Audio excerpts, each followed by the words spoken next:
हुकूमत पंजाब शहरियों को इनके घर की दहलीज पर तिब्बी सहूलियात की फराहमी को यकीनी बना रही है।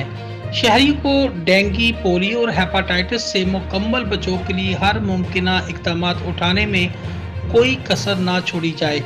जिला भर में पोलियो मुहिम 28 फरवरी से शुरू होगी और 5 रोज तक जारी रहेगी। हेपाटाइटिस कंट्रोल प्रोग्राम के तहत 14 मार्च से 6 यूनियन काउंसिल्स में कैंप लगाए जाएंगे। हुकूमत पंजाब शहरियों को इनके घर की दहलीज पर तिब्बी सहूलियात की फराहमी को यकीनी बना रही है। शहरियों को डेंगू, पोलियो और हेपाटाइटिस से मुकम्मल बचाव के लिए हर मुमकिन इकदाम उठाने में कोई कसर ना छोड़ी जाए। जिला भर में पोलियो मुहिम 28 फरवरी से शुरू होगी और 5 रोज तक जारी रहेगी।